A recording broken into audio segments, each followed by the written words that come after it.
Okay, so on this one, I started with 1 and skipped by 10. So let's look at this. The graph of the equation is symmetric with respect to the x-axis, the y-axis, the origin, or none.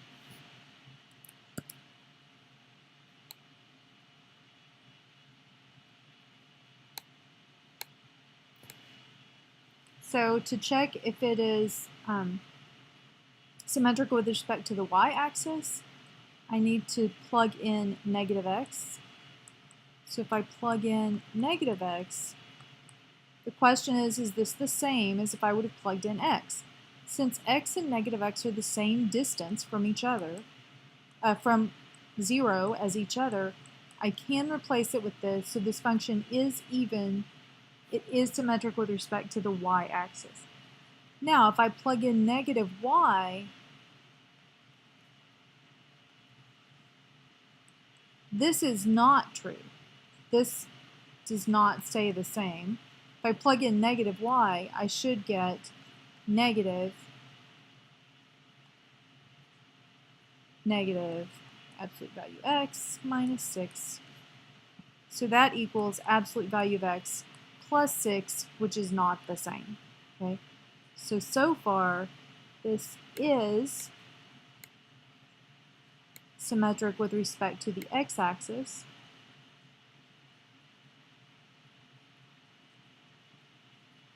Oh, sorry, I read that wrong. X-axis was the not one. It is with respect to the y-axis. And then with respect to the origin, I would have to be able to replace negative y and negative x.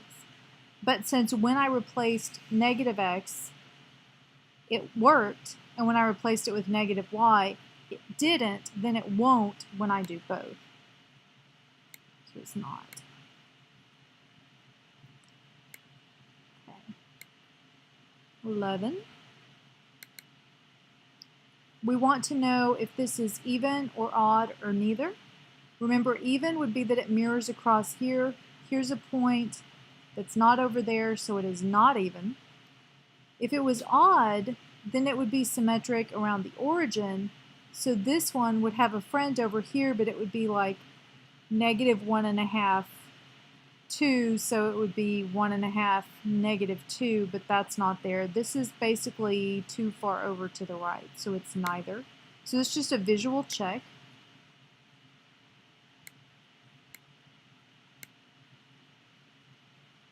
(21). We want to determine if it's even, odd, or neither. I can tell you that the only way a polynomial is even is if every exponent is even.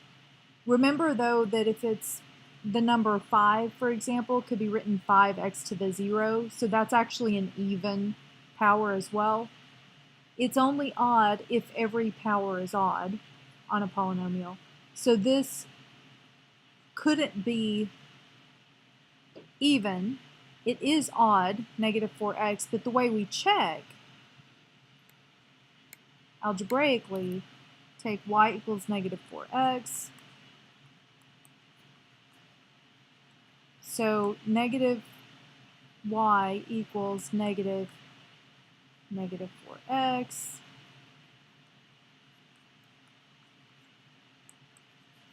So both are switched, and this is algebraically equivalent to this one. I just moved that negative in there.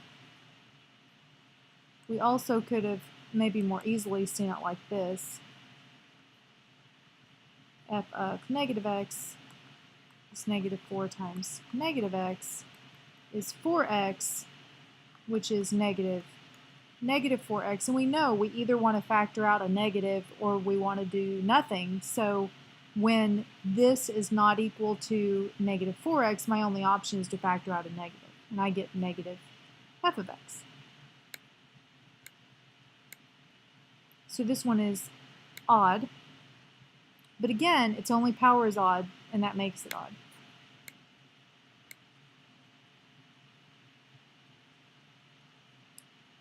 Okay, 31, we want to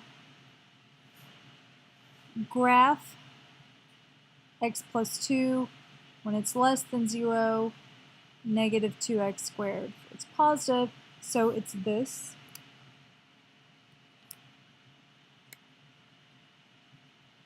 When you put it all together, that's what you get.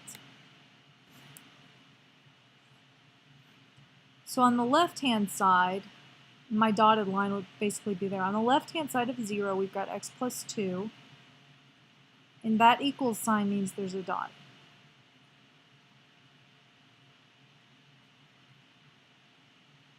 To graph that, I just used the slope as 1, so I went down 2 to the axis and then over 2.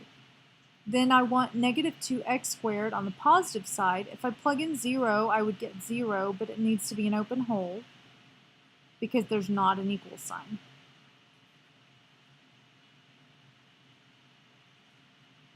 So the first thing it asked was to just graph this. The second one was to just graph this, and the third one was graph them all together. So the graph of f at 0 has this gap. It does also have a closed dot. It has an open one and a closed one, but the first part, oh, I see, this one's f. F has a closed dot there. G was the negative 2x squared. That one has an open dot there. And the whole graph all put together at the origin, so that's 0, 0, has this open dot.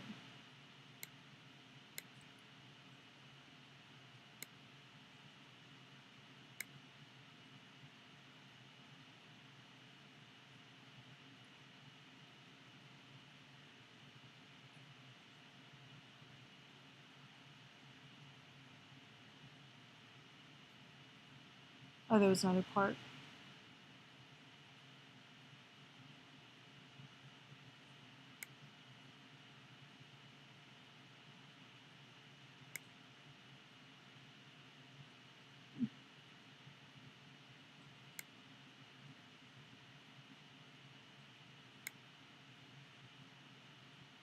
Sorry, last time I taught college algebra we used my math lab, so this is different. It's kind of fun though.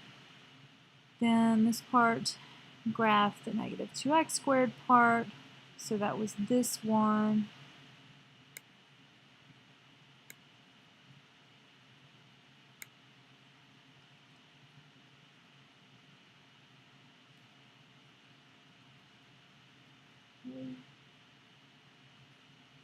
Okay, part 4, so that was our whole graph, which looks like a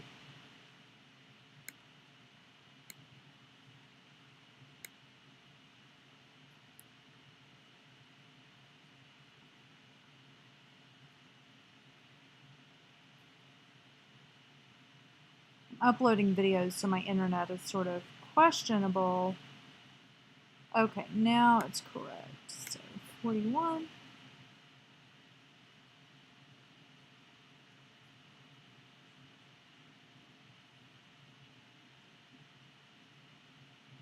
Okay, graph the function.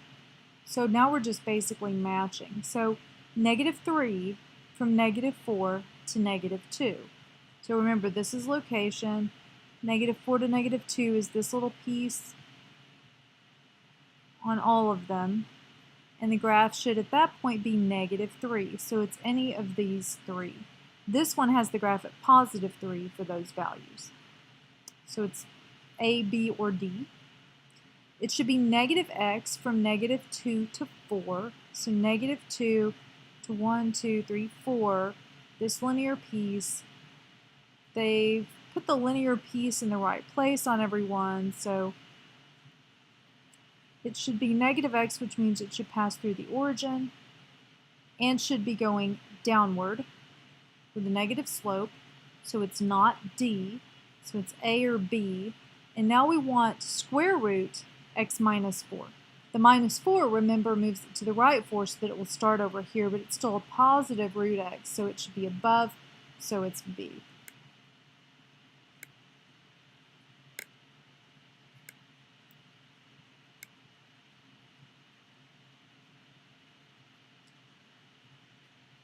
Okay, wait for first class postage, so we want to write a piecewise defined function that models the cost to mail a letter if the letter is X ounces. So if it's up to 1 ounce, including 1 ounce, then it's 48 cents. It's not 48x because it's just 48 cents. And then if it's greater than 1, but no more than 2, it's 61 cents.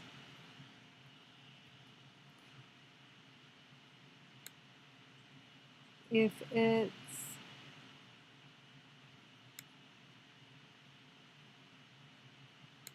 greater than 2, up to and including 3, but not more than 3, it's 0.76. And then more than 3, but not more than 3.5, 0.93.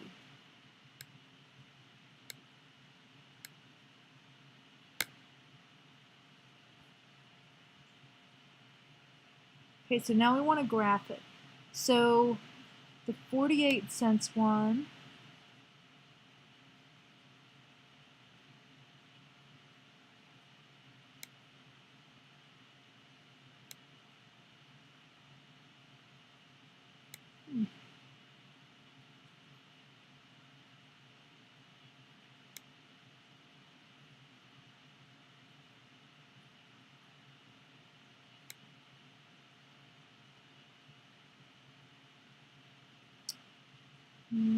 I wanted a solid dot over there, so let me try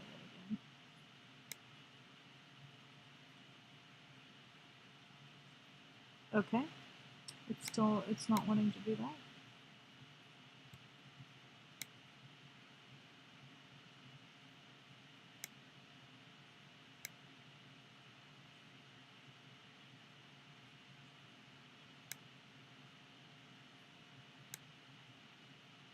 Okay, that's how you get the solid dot on the right.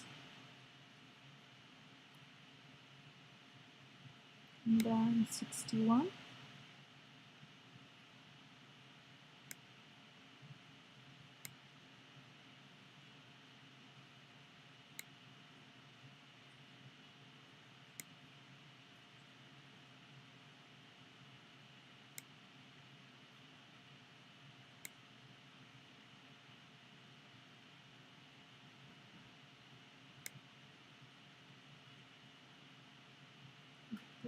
.5 here.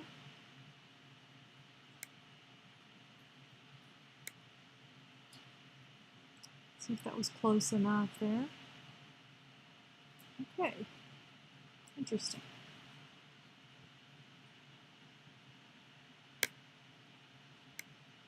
Okay, 2 more.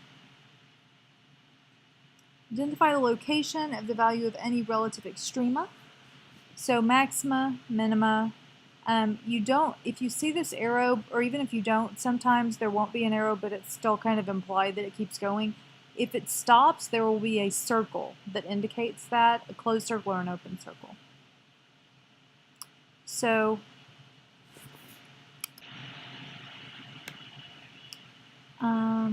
we've got a minimum here and here, and a maximum here. So the function has 2 relative minima, these 2, and 1 relative maximum. Okay, I ended up talking myself out of the 2 and the 1 because the minimum itself is the same. The minimum is -4. In fact, this function has an absolute minimum at -4 because there's nothing below it anywhere. It just happens at 2 places, but then this software viewed it the same way that I originally had stated, so then I got this wrong because I put 1. So it is 2 and 1. And then at x equals -1 and 1, the function has a relative minimum of Moving away now, -4. Okay, so remember, x is location, value is y. So at x equal, the location is -101. It has a relative minimum of -4. And then at x equals 0, it has a relative maximum of also 0 because x and y are both 0.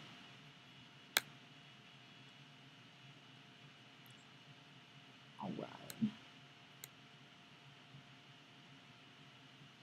So we have the average rate of change of a continuous function. It's always just the slope of the line between 2 points. So no matter what the function's doing, you'll have some x and its function value and a different x, its function value, and you do the slope between them. So f of a minus f of b over a minus b.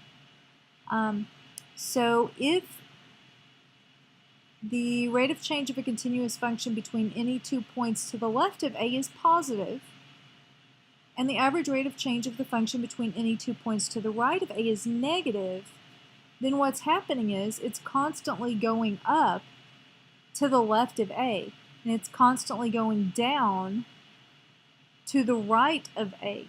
So if you're going up to the left of a and then you go down to the right of a, then a is a relative max.